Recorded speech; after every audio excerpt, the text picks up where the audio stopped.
Okay. Okay, so guys, it's a pleasure to have here Tomaz Prosen. He is a professor of mathematics and physics at the University of Lubiana. I think you're mostly interested in statistical physics, out of equilibrium dynamics, right, and chaos, right? If I know correctly, you got your PhD in 1995 at the same university, and then I don't really know your full academic records, but now you're in Lubiana leading a group.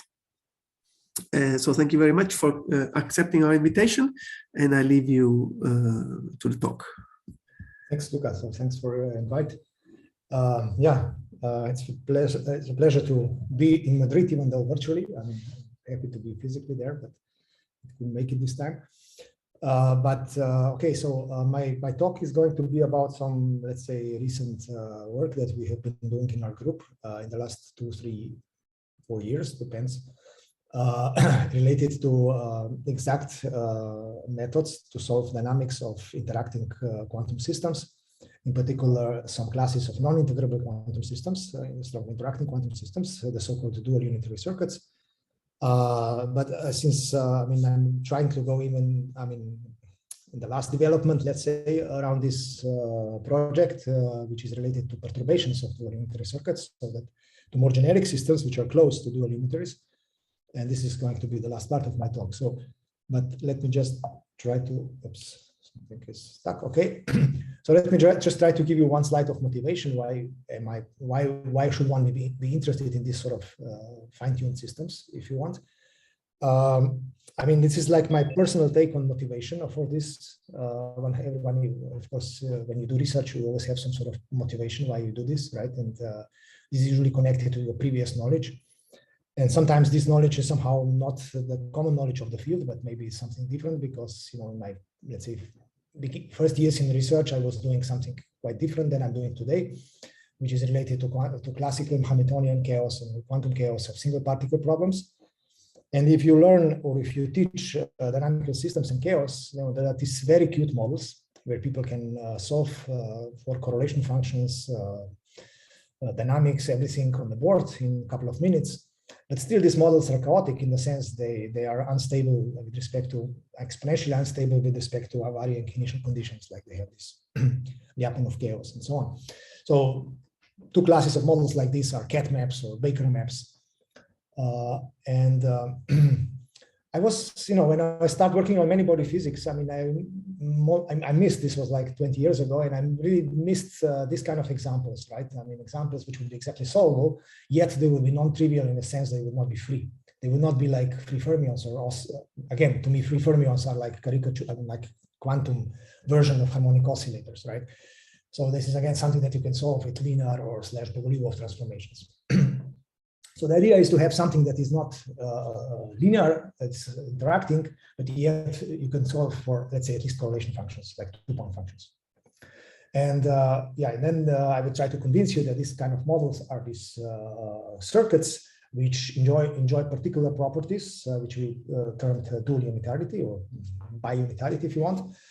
I will explain in a couple of slides what exactly I mean by that for those who have not seen it.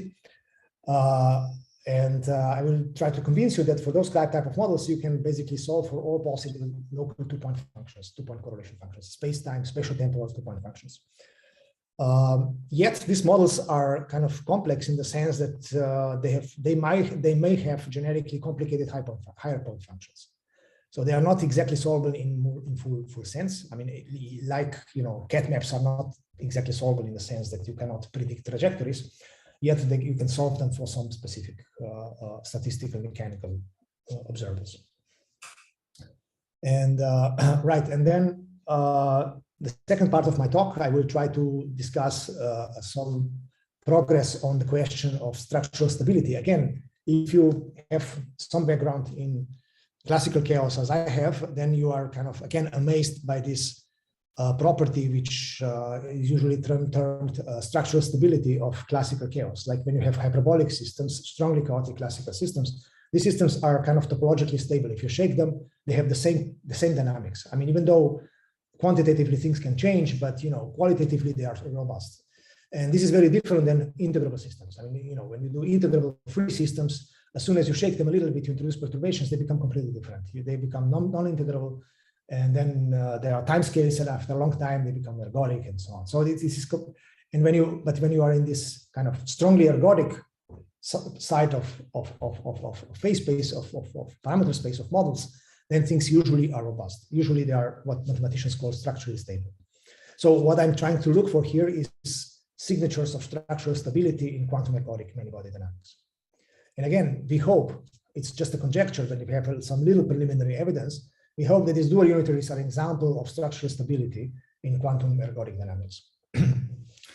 And then if time permits, I will try to use the last couple of minutes to illustrate another paradigm in which we can play the same game, which is just, just for amusement.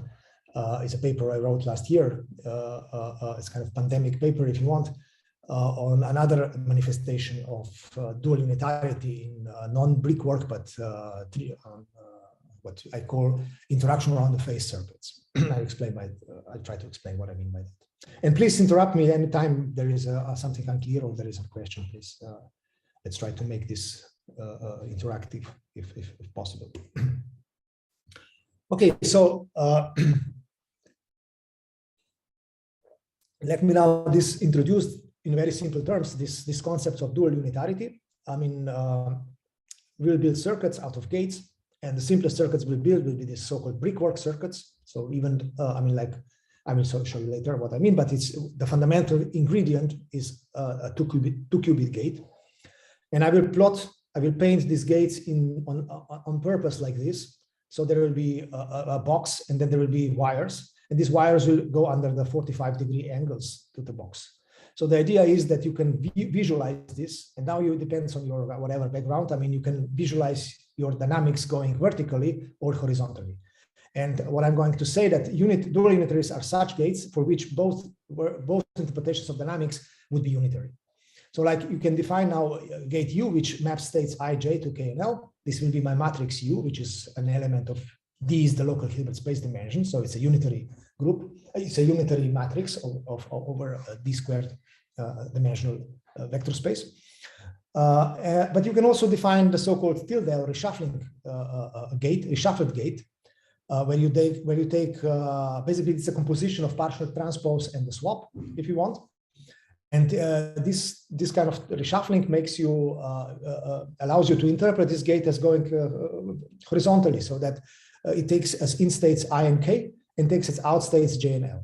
Yeah, and this is just the definition of this matrix. Yeah, reshuffling transformation. So now what we ask is that not only the U is unitary, but also U tilde is unitary. That gives you some constraints.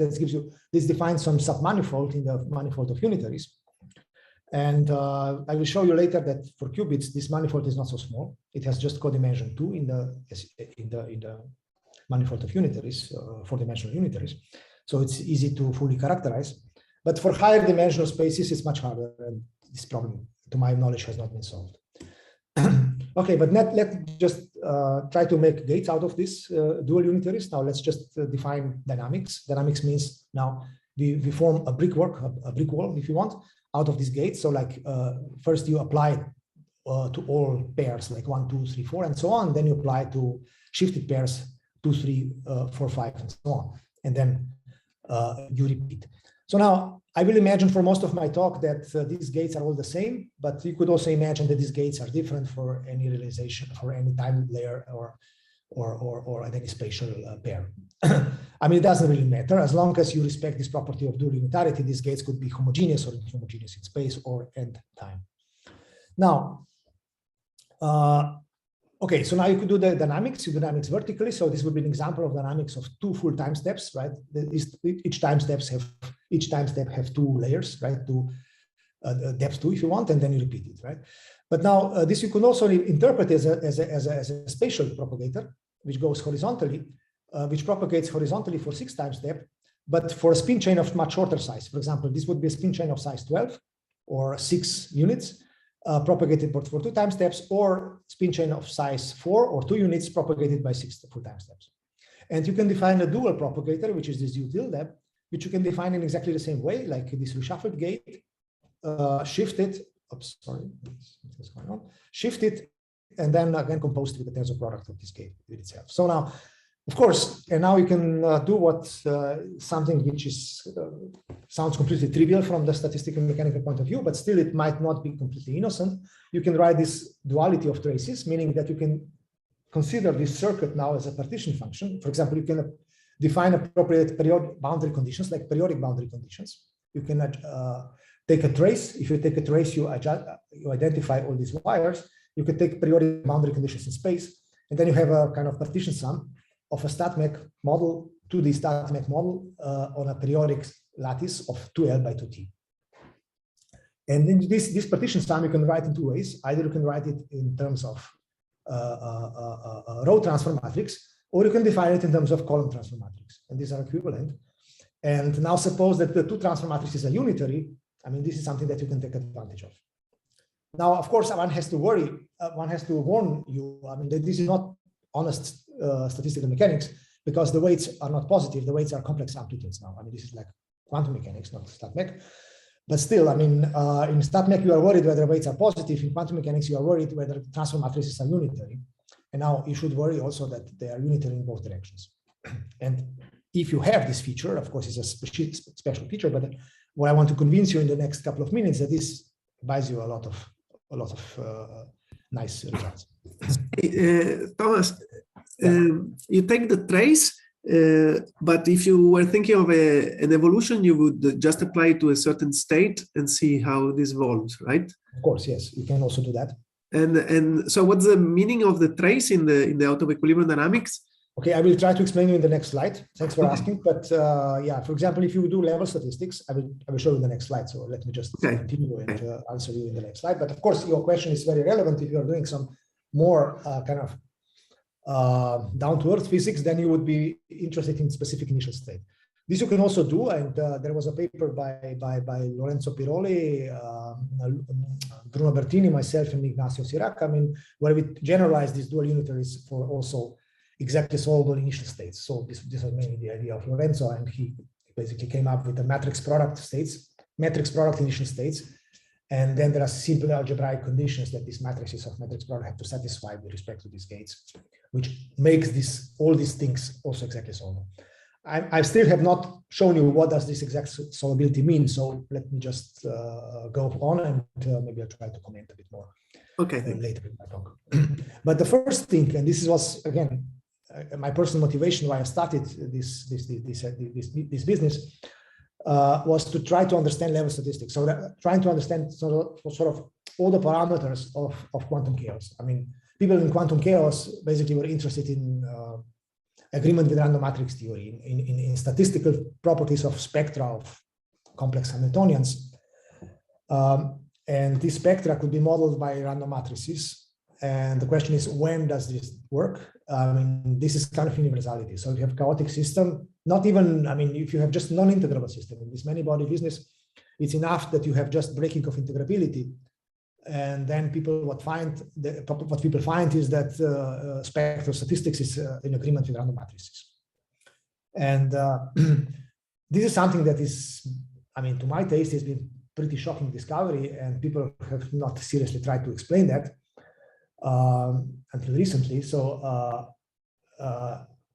unlike, for example, again, in quantum chaos of single particles, in quantum chaos of models which have classical limit, like billiards or anharmonic oscillators, hydrogen atoms in strong fields, and so on. In these models, you could really connect spectral statistics through semi-classics, through the so-called Gutzwiller trace formula, which again allows you to express traces of the propagators in terms of classical trajectories. There you could actually, and this was a big result in quantum chaos in early 2000s, people could then actually relate sums of periodic orbits to terms of some expansion of random matrix spectral form factors. So spectral statistics, correlation functions of spectra of complicated or complex or chaotic Hamiltonians. Now, these problems, again, have been completely untouched for many body systems with no small parameter. like fermionic systems, spin-on-hub systems with coupling constants of order 1. And now I'm just giving you sort of one slide, since I'm trying to go sort of an overview of different results. So I'm giving you just one slide, but this slide should somehow illustrate the main idea. So what you can do, for example, with this partition sum interpretation of dual unitary circuits in terms of level statistics. So what you can do is you can compute what is known as spectral form factor, and spectral form factor, most of you have probably seen it because it's getting quite popular, this object. So spectral form factor is the Fourier transformation of level of 2-point correlation function of the energy spectrum. Or in these systems are Floquet systems. I mean, I didn't say that, but I should stress it now. These systems have discrete time because time goes in discrete layers. So they are Floquet systems. The Floquet period in this case is just two time steps, two applications of the gates. And so the Fourier transform should be done with respect to the discrete time, which means that the Fourier variable, which is the quasi-energy, is on the circle, is from 0 to 2 pi, which corresponds to eigenvalue of the Floquet operator, of the propagator. And this trace of u to the t modulus square, which is written here, this is just the Fourier transform of the 2-point function of the quasi-energies. So, so I mean, I didn't plan to take enough time to derive that, but that's kind of obvious derivation. I mean, it's kind of straightforward derivation. But if you trust me, or if you have seen it before, then of course the next step, the next idea is to how to calculate this. Now, this is now a simple object. You see, it doesn't depend on the state. It doesn't depend on observable. It only depends on the dynamics. Only depends on the many-body propagator. Interpret it as a partition sum. So you can think of this as a 2-replica calculation. Now, then there is the expectation value. I mean, I didn't yet touch that, but then you have to do some sort of disorder, because even in random matrix theory, people will tell you that this object is not self-averaging. So you have to average over some parameter. So now you can take some parameter in the model, or you can take disorder as a parameter in the model. So for example, in this model, you can take, now this will be the type of circuit that I will consider. So there will be 2 layers with homogeneous gates. These red bricks are all the same. These dark red bricks could be different, but still all the same.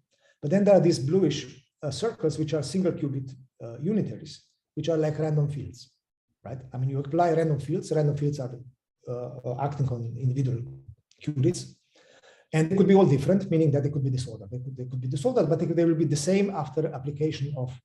So this guy is the same as this guy is the same as this guy. So they repeat after 2 time steps. Yeah? So there are these random parameters which take values in UN. So they are unitaries. You could also take them as a random field in z direction if you want for qubits, but you could also take them fully random, like with respect to Haar measure. Actually, it doesn't really matter. It turns out it doesn't really matter as long as this distribution is sufficiently smooth. It doesn't even matter what's the variance of the distribution, which is very, I mean, you should raise your eyebrows, because, you know, people would expect sort of localization, many-body localization in these models. But of course, many-body localization should depend on the strength of the disorder, right? In these models, what we have shown, because they are dual unitary, that there is no localization, that these models are always ergodic, irrespective of the strength of disorder. So the result is the following. So we can compute the spectral form factor as this 2-replica expectation value. But then instead of doing transfer matrix in time, we do transfer matrix in space. When you do transfer matrix in space, then this order becomes homogeneous. Namely, this guy is the same as this guy, is the same as this guy, is the same as this guy, and so on. I mean, these are 2 replicas. Okay, so this is just convex conjugate of that. But then it's IID. It's independent in the next space layer. So which means you can average over this order, which means you pull this averaging locally, and you average each column independently, right? And this means that you were now able to average over this order explicitly. Now you define this transfer matrix, which is just two columns. I mean, just like the transfer Floquet quantum circuit. But on top of it, you do the disorder averaging, and this disorder averaging just gives you some sort of projector at the end. Projector which requires that the total spin in the 2 replicas is equal. And depends on the specific kind of disorder. I have no time to go into that. But the point is now, at the end of the day, you can calculate this object in thermodynamic limit, because now you can take finite time and large system size. If you take thermodynamic limit, then the only thing you have to be able to do is to be able to count eigenvalues of this transform matrix of eigenvalue 1. So eigenvalues of modulus 1. And what you can show is that there is a single eigenvalue of modulus 1, which is 1, and it is t times degenerate. And this t times degeneracy comes from the time translation invariance of the flow K dynamics. So then you get the result, which is, I don't have any, okay, sorry, this was like just one slide, but then there is a result, which is that form factor has a ramp, which is growing as t. This is the famous ramp of random matrix theory. And this you can just derive based on very simple considerations within these dual unitary circuits. Moreover, I mean, people often discuss another time scale or d time scale in this business, which is the tau-less time, which is the time after which random matrix behavior can set in. Now, in this case, in these dual unitaries, there is no tau-less time. I mean, this works from time 1 or time 0 onwards. So these models are kind of critical.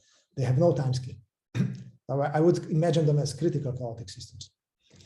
Now, there was one important thing which I didn't stress, is that these dual unitaries, of course, I mean, since these circuits are dual unitary, this transfer matrix in space is unitary. This will not be true for generic circuits.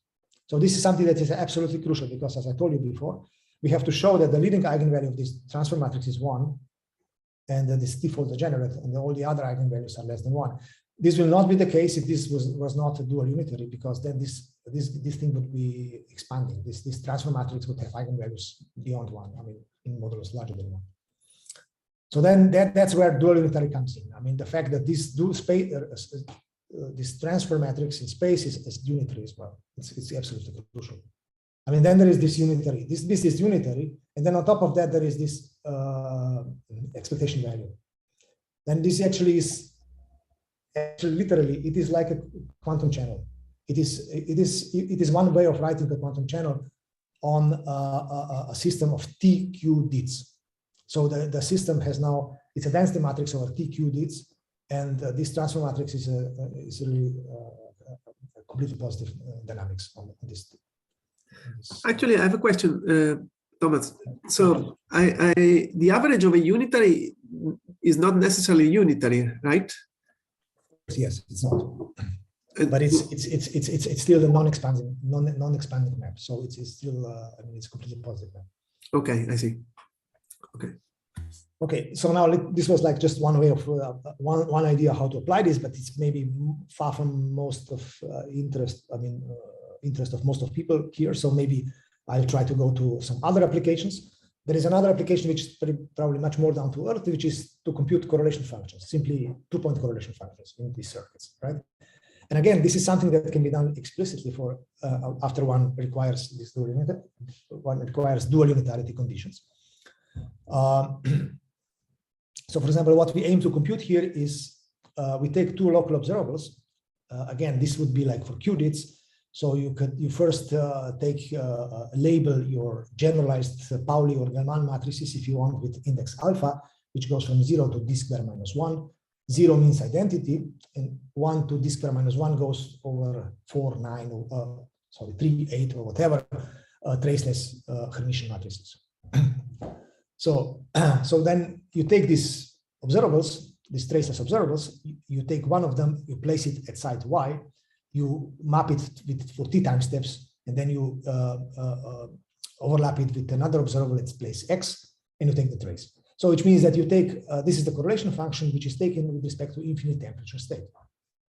Why infinite temperature? Because this is flow K dynamics, systems are expected to heat up, and the only invariant state is expectedly infinite temperature state. So that's the only honest equilibrium correlation function you can think of. But it's completely general in the sense that you can take any local operators with any components alpha and beta.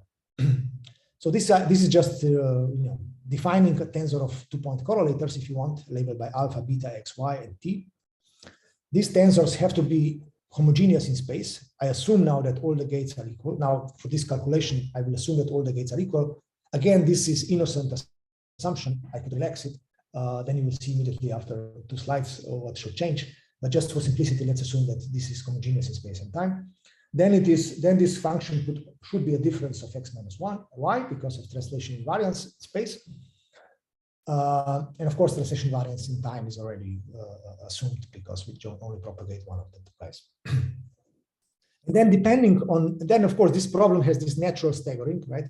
So then it depends whether you put initial observable, whether you put it at odd or at half integer. I mean, my labeling of sites is like integer and half integer. So whether you label it at half, whether you place it at half integer or integer, then things will change. So I will name one of the correlators as C+, where this guy is at odd side, which is this one. Sorry, yeah, no, it's this one. This would be C. Yeah, well, it doesn't matter really. I mean, this would be two. Yeah, this would be even, would be C minus.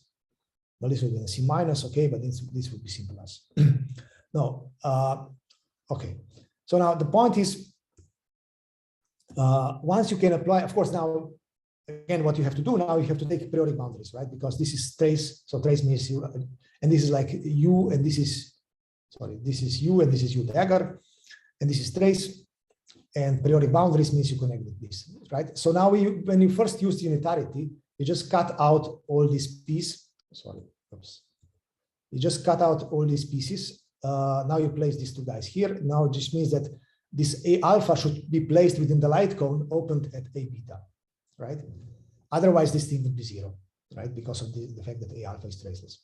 But now I also claim that this guy is zero, that everything is zero also if this guy is placed strictly within light cone. And this can be shown using dual-unitarity. This could be shown using the transverse unitarity. But not to go into the details, I can just explain this intuitively so, because dual-unitarity is like unitarity in space. So which means that there has to be causality in space. There is causality in time, which means that information could propagate only within light cone in time. But since there is causality in space, information should only propagate within light cone in space. So it can only be non-trivially propagating on the intersection of two light cones, which is the two light rays, which are going with speed c plus minus, which means that the only non-zero correlator is this one, or the one which starts here and then goes to the left side. This one would be c plus, the other would be c minus. But you see, if you look at this carefully, this is just application of completely positive map on A beta iterated 2t times, and then overlapping with A alpha. So I denote this completely positive map as mu plus minus, and there is a simple diagrammatic representation if you want, or simply this canonical representation of CPMs. So it's very easy. So now what we have shown that for this dual-unitary dynamics system is somehow the extended many-body system is a perfect bath for a local spin, which experiences effectively non-interacting dynamics, but it's open because of the environment. So the system plays its perfect environment. Yeah.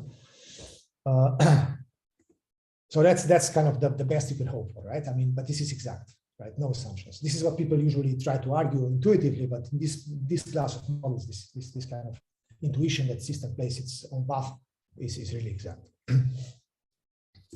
Okay, now in this way you could basically, yeah. And of course, then the rest of the calculation now, of course, after this we can be happy and we can move on. But if you really want to do, to explain how correlation should look like, then you should just diagonalize these CPMs, right? I mean, first of all, these are unital transformations, right? They map identity to identity. So identity is a trivial eigenvector or eigenoperator of eigenvalue 1.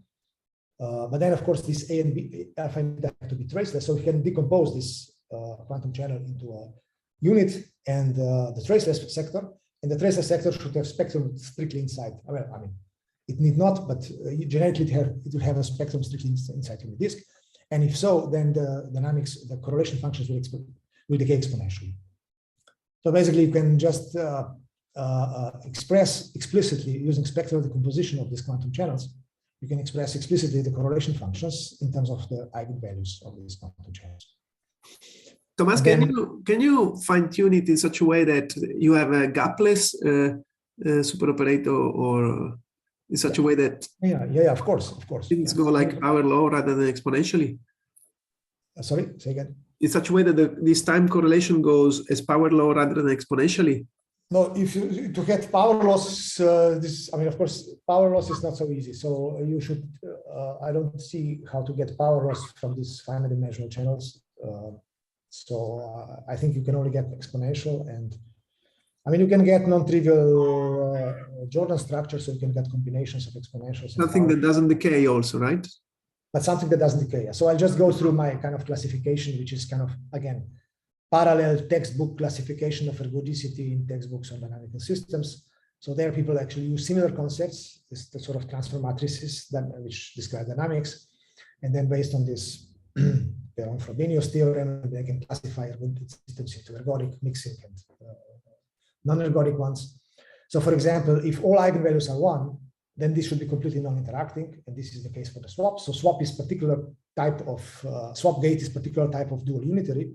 Obviously, I mean, it's the same in two ways. And it's a trivial one, it's a non-interacting dynamics, it's just exchange. Then you can have other, I mean, of course, here I'm talking just about non-trivial eigenvalues. There is always a trivial eigenvalue, which I call lambda 0, which is equal to 1, which corresponds to eigenoperator identity. But for the non-trivial eigenvalue, so there is an additional non-trivial eigenvalue, which is equal to 1, then these dynamics will be non-ergodic, which means that there are conserved charges, local conserved charges. I mean, this operator will be local conserved charge, it will not decay.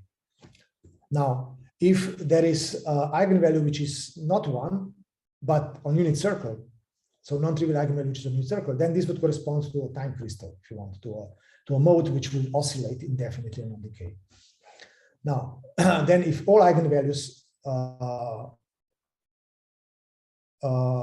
yeah, this would be this. And then the last case would be the fourth case would be completely generic case. If all eigenvalues, except for the trivial one, are within unit disk, then correlations should decay to connection. It's obvious. Yeah. So this would be my classification of ergodic hierarchies of this type of dual-unitary systems. Okay, now I'll give one slide of classification of these guys. I mean, this is just, you know, I think most of people know this type of parametrization, so it will be probably completely obvious, but it's nice to see it, I guess. So now let's see what conditions do we need to respect in order to have dual-unitarity once you parameterize unitary gate. So let's decide for some parameterization. Let's take this well-known parameterization of unitary gates, right? Which you can parameterize in terms of the Heisenberg gate and 4 SU2s, right? 2 on each side and the phase. This phase is completely, you could drop it, but now just to check parameter counting. So this is a Heisenberg gate. Now imagine now first that this will be arbitrary. So if this will be arbitrary, Jx, Jy, Jz, these are 3 parameters. Then there is 3 parameters in each of these SU2s. So it's 5 times 3, which is 15, plus 1 is 16, which is 4 square, which is the exploring the whole unitary group of dimension 4. Now, it turns out that the only requirement you need to do in order to get dual unitary is to put 2 out of these 3 coupling constants in the Heisenberg gate equal to pi over 4. If you do that, then this becomes dual unitary. It's easy to check that. I will not do that, but it's almost a trivial exercise. So this means that this guy has just, you know, 2 constraints, like codimension 2 in the manifold of U4. Yeah. And then examples, again, I already mentioned the examples. If you take the third parameter equal to pi over 4, you get a swap. If you take the third parameter arbitrary, but no single qubit rotations, then you get trotterized XXZ model or 6-vertex model, which is a dual unitary version of integrable system, of non-trivial integrable system, which might be interesting also by itself. But then if you take non-trivial rotations here, then you get in general non-integrable circuits. And one of the interesting examples is the one which we discussed in our earlier papers. I will not touch it in my talk here due to lack of time, but it has been a very fruitful model, the so-called Kick-Teasing model at this so-called self-dual point, where we kind of realized this kind of physics for the first time. And this model, self-dual Kick-Teasing model, again, can be represented as a quantum circuit with specific dual-unitary gate, which is written here. So this parameter G, this is basically the coupling constant, which is really the crucial kind of parameter here. So this can kind of decide how chaotic your system is, right? If J is pi over 4, this model is totally non-chaotic, is a swap. If J is equal to 0, it is maximally chaotic, like self-dual Kick-Teasing model. So, I mean, this kind of, if you want one single parameter, and this is also related to, some people discuss this sort of dynamics from the point of view of the entanglement, and this is related to entanglement power of these gates. So really, the maximum entanglement power of this gate is when J is equal to 0. and 0 when j is equal to pi over 4. So this is really the key parameter in this. And then I'll just give you some references on people who, on the works of people who try to generalize this construction. For example, there was a paper by Peter Claes and Austin Lamacraft who tried to generalize, who actually nicely generalized this construction of dual unitaries to arbitrary Hilbert space dimensions. But of course, I mean, this is not a general classification. It's just a subclass of dual unitaries in higher dimensions. And then there was another paper by a group of Boris Gutkin and Thomas Gur, who tried to generalize the Kick-Leasing model of higher dimensions. But since I didn't discuss Kick-Leasing model here, I should probably not even mention it. And then there has been kind of discussion with Balázs Pozsgály, which resulted, I mean, this was his idea basically, to show that the dimension of, now the question is, can we parameterize dual unitaries, the manifold of dual unitaries for arbitrary local Hilbert space dimension? And there is an idea which says that this dimension should scale at least as d cubed, right? I mean, if you generalize, if you look at this paper, this PRL of Austin, then this construction, which they generalize to higher d circuits, this construction has d square parameters. So it's d square, okay, it's a lot, but still not as much as d4, d to the 4, because the dimension of the unitary group for 2 qubits is d to the 4, right? So d to the 4 is what, you know, random circuits of qubits should have the number of parameters, but dual unitaries should have at least d cube. I mean, then there is this simple idea, again, it has to do with one classification or parameterization of unital channels. For example, you can take, again, as I said, this U can be written as a composition of a swap and something which is partial, unitary partial transpose. So it remains unitary. It's unitary and remains unitary under partial transpose. And such beasts can be parameterized like this, for example, where these B alphas are unitary. And the number of parameters here is d to the cube, obviously. What is not clear is that this is saturating, that there are not richer families of these beasts, right?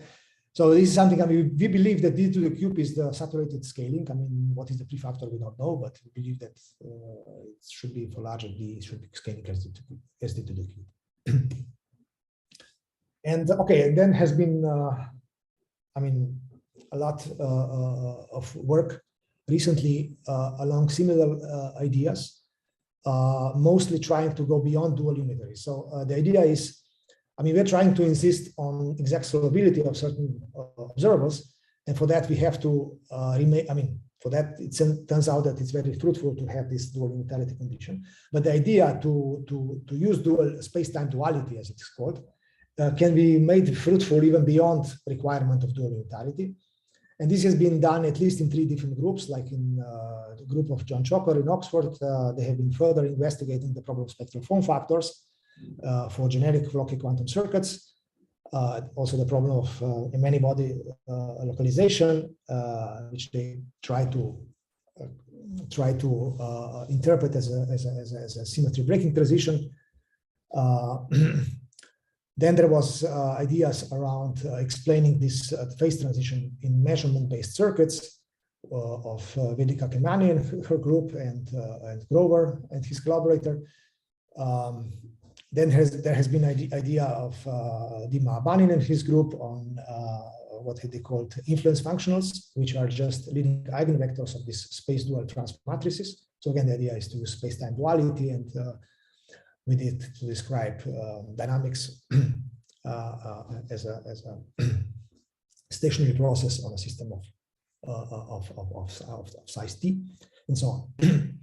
So, but you know, before, I don't know how I'm doing with time. Well, actually, we didn't discuss how long should I speak.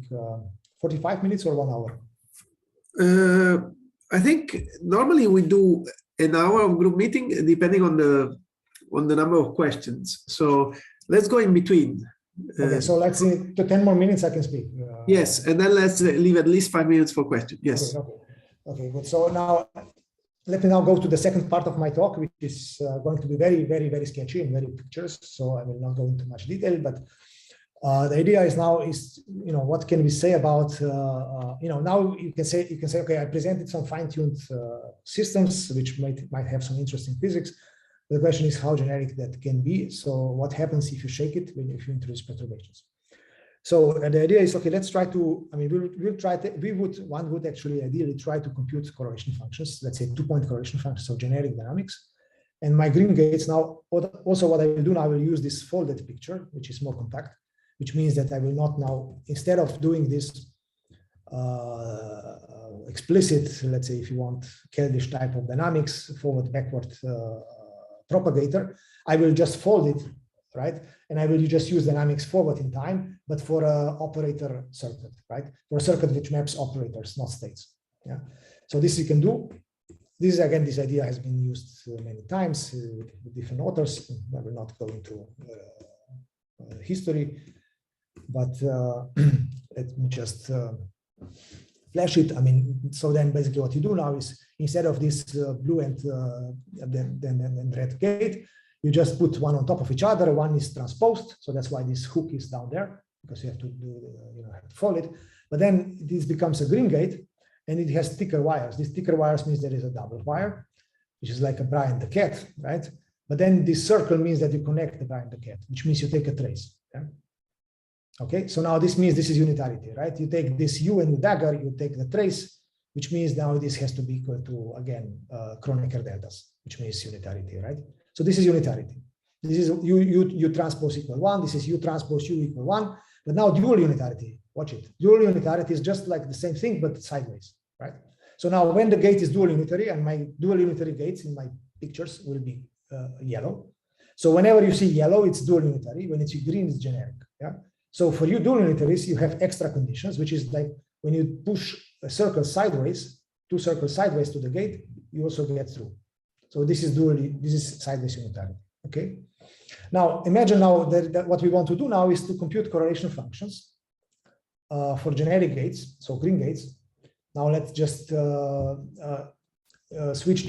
this diagram for 45 degrees. So we have a rectangle, and now we have these boundary conditions like this. Now these states become, now these gates are propagating local operators. So now A and B are now like 2 super states, if you want, which have like Bra, tensor, cat, right? And these circles are like identities or traces, depending when they're down, they are up. Yeah, but so this is the way you would write. This is now causality, right? This is everything is in the intersection of forward and backward light cones. So now what you need to do to compute this correlation function is to contract this sort of rectangle, right, with these boundary conditions. Now the question is, can you do something better? Because this is complicated, right? This is hard. This is exponentially hard in minimal of the 2 dimensions, or yeah, in the minimum of the 2 dimensions, at least. Because you should contract this with space or column transfer matrix, whichever is smaller. But now the question is, can we do better? And the idea of this paper I mentioned, this PRX of last year with Bruno and Pavel, the idea was that yes, indeed, you can do better. For example, when you have specific type of perturbations, for example, when you take like impurities, when you take a dilute limit of a small fraction of perturbations of gates which are not dual unitary, you get a dual unitary circuit, but then you make some mistakes somewhere, but these mistakes are dilute.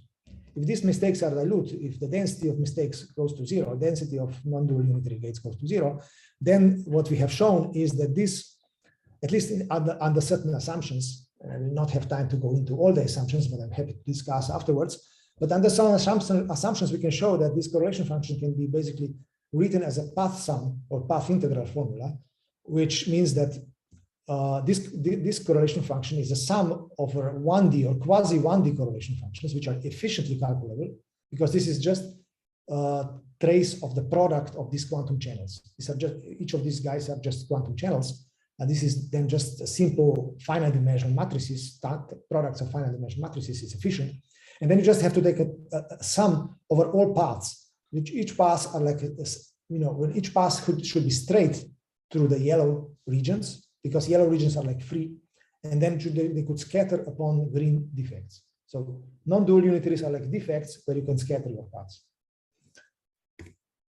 Okay, and now I think I will not go into detail of how to show that, but I'll just flash through one the main assumption. The main assumption is that we can't show this really for unitary circuits. What we can show it is for completely defaced unitary circuits, meaning we can take random fixed direction fields and we can average over those fields. This would be like, you know, you have a perfect dephaser. So after this averaging of random fields, the dynamics only results in dynamics on the set of diagonal operators. And then this dynamics is classical Markovian. It's perfectly Markovian. So it's like you replace your quantum circuit, which has operator gates, which means 4 level states per site, to a classical circuit where you have 2 level states per site. But these are not unitaries, but they are stochastic or bistochastic matrices. I mean, unitaries now go to bistochastic. Now the sum of elements should be 1. So, I mean, again, yeah, this is, again, it's physically, of course, it's a strong assumption, but mathematically it's just reducing your local dimension from 4 to 2.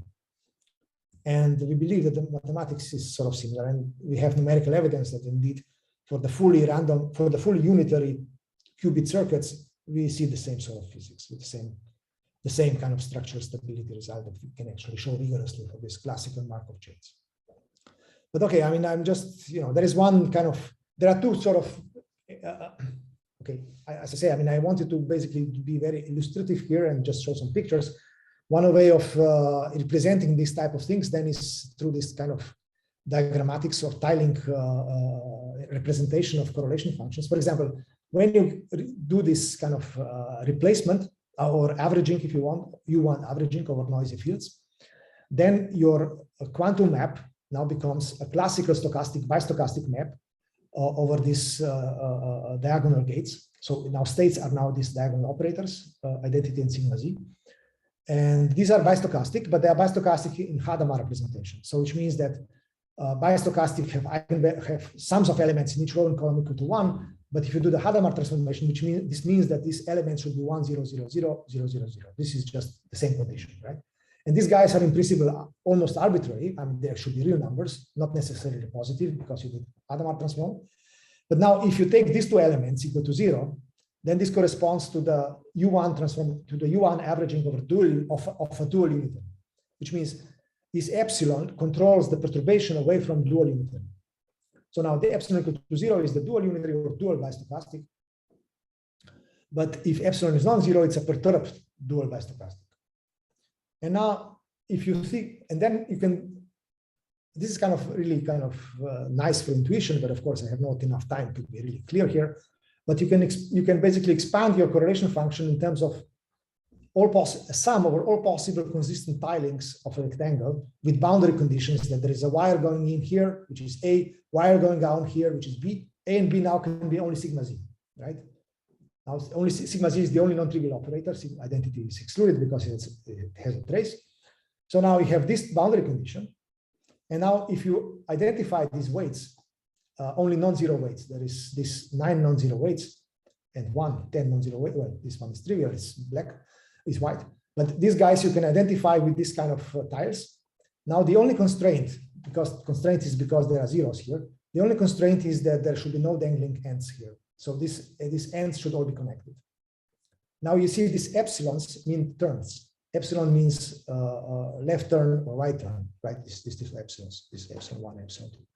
So, which means that if you have dual unitary gate, if you have dual bistochastic, there should be no turns. Which means that the only way to get from here to here is straight line, which means light cone, edge of the light cone, right? This was 45-degree tilted, so the edge of the light cone. Okay, so now the only way to get from here to here is to do at least 2 turns, which means second order in epsilon.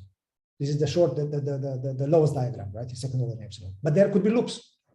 Right, so the loops can kill you, right? I mean, this pass sum formula means that there are no loops. So now the only thing you have to show is that there is no loops or that the loops are contributing to subleading orders. So that's basically the idea. So for example, just to illustrate, as I already said, this is the lowest diagram, which with no loops, but then to the same order, I mean, you see green is non-dual unitary, yellow is, or orange here is dual unitary. So the only thing which is non-dual unitary is these turns. This can, I mean, you should put these gates here to avoid, to allow for turns.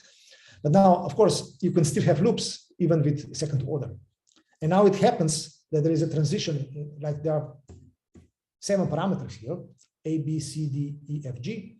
And then there is a threshold, namely if A is larger than this expression, then alpha and beta are singular values of these 2 by 2 matrices, the largest singular values of these 2 by 2 matrices. So only if this condition is satisfied, then we can show that this style sum can be explicitly evaluated and that it is equal to the sum of what we call a skeleton diagrams, so no loop diagrams, so that the loop diagrams don't contribute in the given code.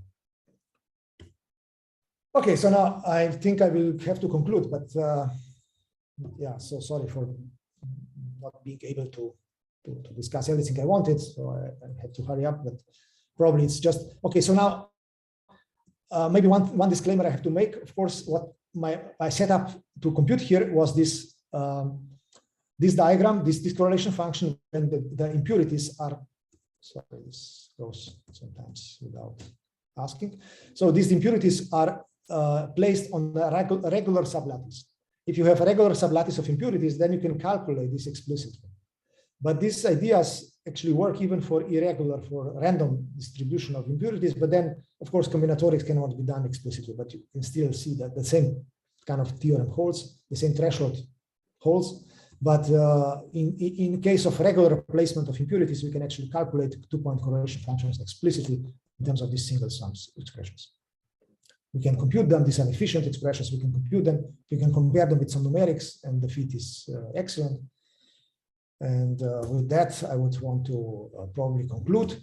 So I have no time to go into quantum chaos around the face. But again, this is just an alternative representation of gates. Instead of 2 on 2, you can take control gates 3 on 1. You can take control on 2 edge qubits. And what I claim is that this just corresponds to these statistical mechanical models, which are called RSOS, or interaction around the phase models. And then you can discuss unitary circuits of IRF circuits, and you can ask what would be the conditions for, again, exact solvability. And again, you can find analog conditions, but I don't want to go into that. So I conclude. So basically, let me not repeat the main conclusions here. I just give it on the slide, but let me just state still the 2 main challenges which I see for future work, which is kind of frustrating at the moment, but I still feel that something should be doable.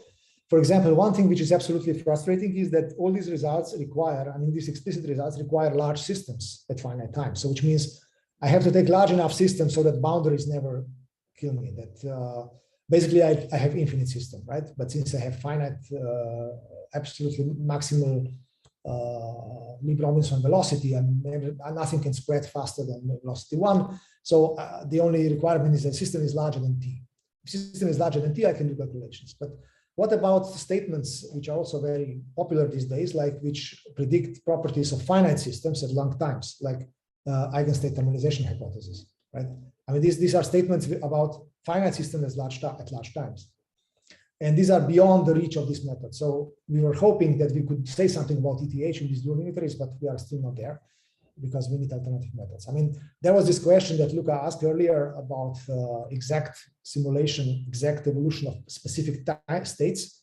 You could also think of boundary conditions for the gates, which would allow for exact solutions. So like perfectly absorbing boundaries or something like that, which would not, you know, we are still not, have no concrete results, but I think that's one way to go. I mean, to find, again, specific fine-tuned boundaries, which would kind of allow for exact solutions in finite systems. And with that, I would like to close and thank you for your attention. Thank you, Thomas. Thank you very much. So questions, I have several, but I would like to leave the stage if someone. I was wondering whether this formalism can encompass some results from random circuits, random quantum circuits. These unitaries from your parametrization, they seem very general. Yeah. And the structure of the circuits, they look very much like what people, the brickwork lattices that people are proposing for different variational quantum circuits, which they're random, they are exploring the Hilbert space in an uncontrolled way. Yeah. Well, there are 2 things. And of course, if you do random circuits, then usually you require your gates to be independent for different time layers, right? Which immediately I mean, this way you cannot address problems like level statistics, because there you need non-noisy dynamics. But beyond that, of course, you can compare still the things like, for example, you can compare how the growth of entanglement entropy, for example, operator entanglement, or even regular entanglement entropies for specific classes of initial states. And but I mean, there was one paper which I didn't mention, which we had in SciPost with Bruno and Pavel in 2019, no, 20, where we look at operator entanglement and compare it to what people find in, like Adam Nahum found in random circuits. And there was I mean, there's a fact, kind of, not exactly two, but you know, I think it's fair to say that these models are like maximally chaotic, and random circuits are not maximally chaotic, are generic, so are kind of generic, right? So here entanglement entropy grows like almost factor of 2 faster. So it's like a model of maximally chaotic dynamics, and it's more scrambling. It's faster scrambling than random circuits. So that's very interesting. Yeah. So but actually, I have a comment in this direction. So since you can solve the things analytically, so you can probably prove that you cannot produce distribution that are completely non-typical, right? Or so this hard to sample distribution, or not? Because one of the things that where people use this random circuit is to produce distribution that are difficult to sample classically. Yes. Yes. And I wonder if you, with your dual unitary, can you prove that this is not happening, or this also happens, and it's just that what you are measuring is two-point function that can be computed analytically, but the full distribution would be. I'm not sure if I follow if I follow exactly your question, but certainly it reminds me of a paper by Wei Ho, who showed recently, there was a PRL, I think, who showed that this dual unitarism, but specifically, well, he looked at this specific class of dual unitaries, this Kick-Teasing model, and he showed that it produces quantum state design. So it is as random as you can hope. I mean, it produces random states in optimal and fastest possible way. Okay. Okay. Okay. Again, this is sort of equivalent statement than saying that this type of dynamics produces perfect path for qubits, yes. right? Yes. But I'm not sure if I caught your question. I mean, maybe you can reiterate it. No, I mean, there is this thing in which there are a lot of things that looks nice when you draw them. For example, these finite depth PEPs, in which you just apply to a product state some unitary transformation that produce a dimension 2 PEPs. But then these states, if you try to use their norm as a kind of probability function, no probability distribution on the configuration of your qubits, then it turns out that they are very hard to sample classically unless you have a quantum computer. And I was wondering if this would be the same thing, right? Because in your case, you always take traces and take a correlation function, but you never look at the full, if you want, you full counting statistics, right? Of your that's a good point. I don't know. I really don't have. I mean, we were thinking about full counting statistics recently, also in this context, but I cannot really. I don't have any intuition at the moment. I mean, maybe I mean, I would say you're right, but yeah, I don't know exactly. No, I don't know. It's interesting. Yeah, because we are looking at, for example, I mean, going beyond this operator entanglement. I mean, this operator entanglement can be, this scrambling can be very fast here. So, which means that even though the two-point function is very easy, everything else is as hard or even harder than random dynamics, right? In random local dynamics. So that maybe is suggesting that you are right, your expectation. But I don't know how to approach any calculation like that at the moment. Yes. Any other question? I have one, if no one. So I'm pretty interested in your dephased proof. So basically, if I understand correctly, once you dephase, you get a completely classical stuff, right? Exactly. So it's just a question. I mean, you can just forget about your quantum many-body. You can just think of classical many-body, stochastic, which is perfectly Markovian, and it has circuit architecture. So which means it has this still causality built in, right? Yes. But how do you prove that this is all you get from the quantum case? So can you prove that? Yeah. Well, it is all that you can get for two-point function, right? If you look at two-point function, yes. But then, of course, if you look at high-point functions, things are not equivalent. Yeah, it's only equivalent on the level of two-point functions. Yeah. So, but and when you get this dephasing from two-point function just by the unitarity of the things that where do you where the dephasing enters here again? This I missed. Okay, so you do. I mean, basically, what you do is the following: you replace your you deform, you modify your unitaries with some parameter which you call AJT. J is position, T is time, times sigma Z, or the other one. I mean, there are two sides, right? Yes. And you take this as IID random variables distributed uniformly from 0 to 2 pi or 0 pi. I don't know. Depends. I guess it's enough from 0 to pi. And then you average over them.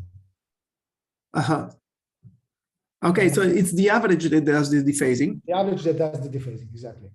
Okay, so if you would look at a single shot, then there could be different things, right? Okay. So if you, of course. And if you look at fluctuations over shots, then of course it's completely different. I mean, it's something that's beyond reach. I see. It's just on the level of two-point functions. The two thing is the thing is equivalent to classical stochastic. I see. Okay. Okay, very interesting. Okay. And then I also missed. So at which level is the proof that the loops do not count?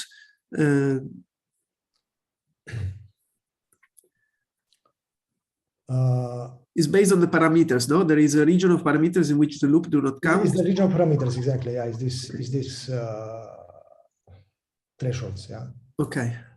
And what do you see if you, because can you simulate numerical also the region outside this? Yeah, exactly. So I mean, I could just describe better the key figures that I've shown. For example, this is exactly this point, right? Here we have 5 classes of gates. Actually, this is exact. This I think no. This is for the dephased. But we also have in the paper something which is without dephasing and has similar features. But this is really to illustrate this Poisson formula. So you see, this is some measure which measures the error between the correlation function and this formula, and this error how it goes with epsilon, and it goes exponentially with or power law. I don't know, it's power law, but it goes very quickly with epsilon. If your gate satisfies this condition. So this condition is just condition on the gate. If the gate doesn't satisfy this condition, the error is order 1. This is the black.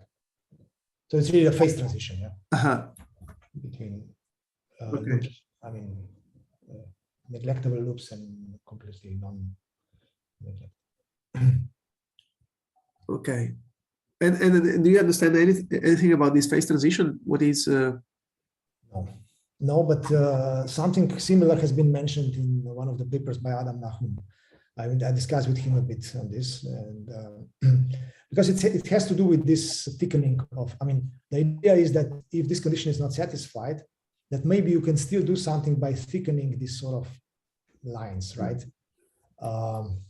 It seems like something like in a gauge theory from confining to deconfining, right? Maybe, yeah. Because you have a kind of a string tension, though. If you have the corner, I'm not sure how it goes, right? Because there is typically in terms of length of your string rather than, yeah, I don't know. Yeah, no, it's, well, if you have any idea, it's going to be interesting. Yeah, it's very interesting, actually. Okay, we have to think about it. Okay, any other questions?